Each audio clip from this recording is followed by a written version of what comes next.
film opens with Chuck, who's left stunned as rainwater leaks through the roof of the luxurious bungalow he recently purchased at steep price.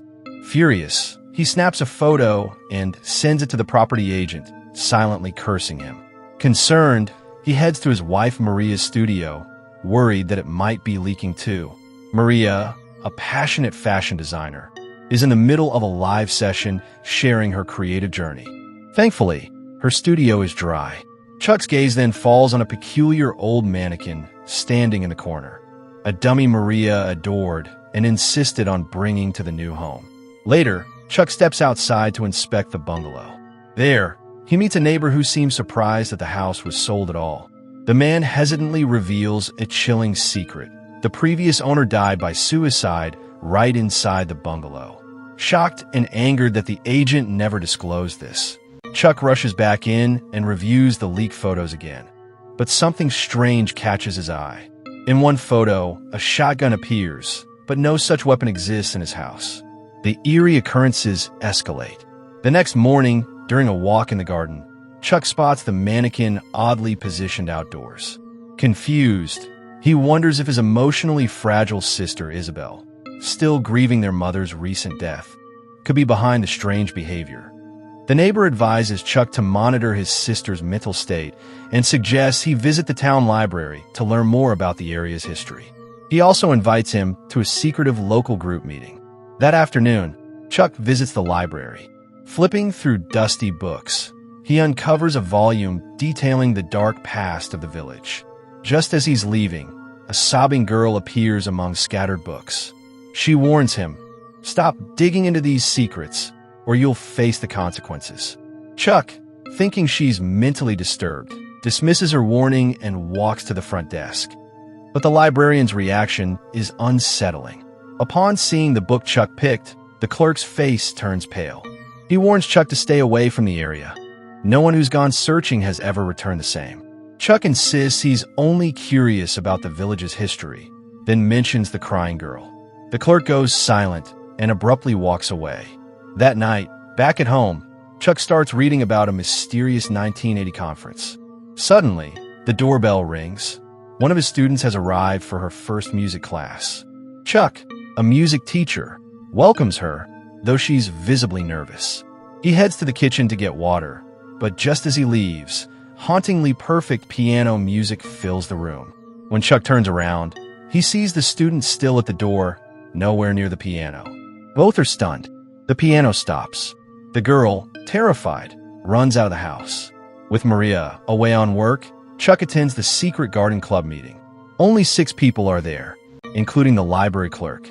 The group discusses a taboo subject, the tragic story of Helen Foster, a woman who took her own life in 1980. Her daughter was relentlessly bullied in school, and despite her cries for help, no one intervened.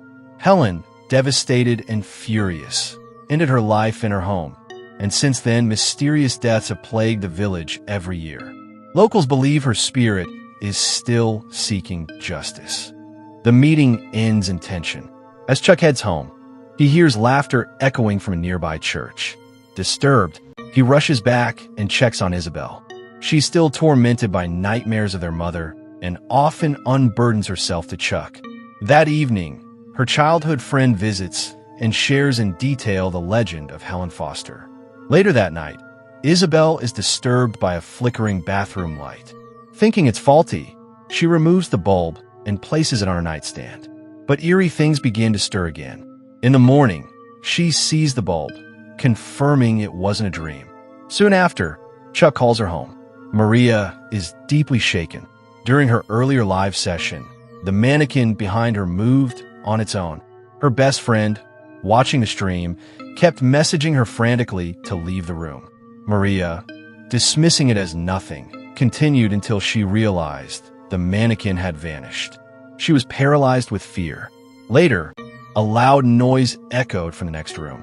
Maria, mustering her courage, entered and uncovered the horrifying truth about the dummy. Chuck, upon hearing all this, rushed home. He and Maria decided to burn the mannequin. Chuck speculates that an evil presence remains from the previous owner's death, and they agree to leave the bungalow. Isabel is told to pack and move into her college hostel. But strange things keep happening.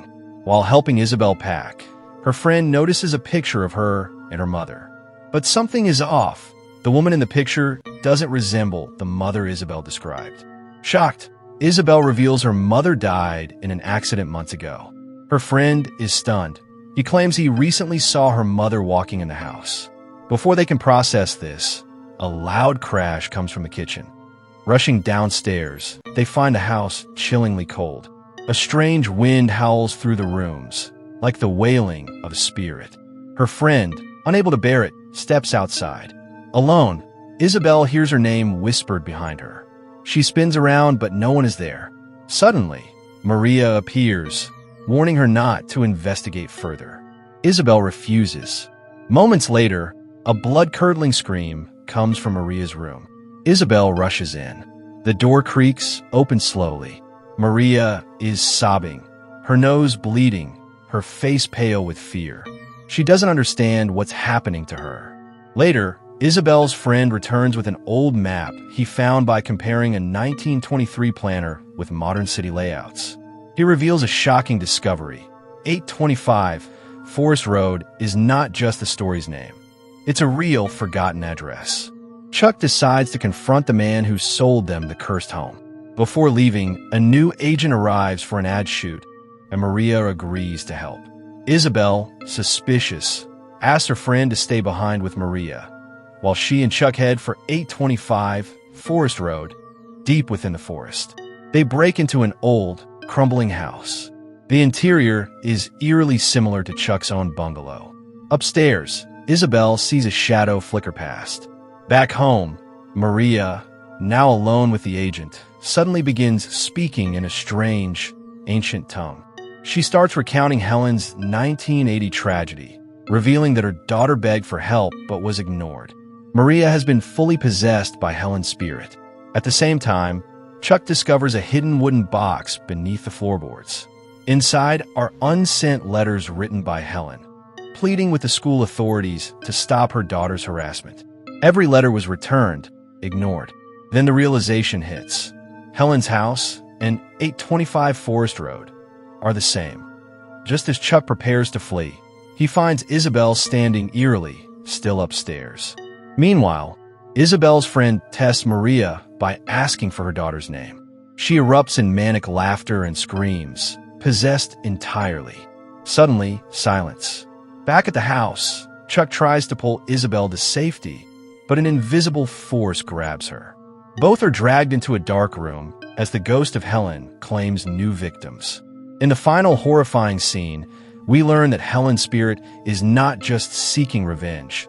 She's punishing anyone who dares enter the town. No one is safe, and until her story is told, her vengeance will never end. So, the next time a house seems too perfect, ask yourself what stories its walls might be hiding. Because some spirits don't want peace, they want justice.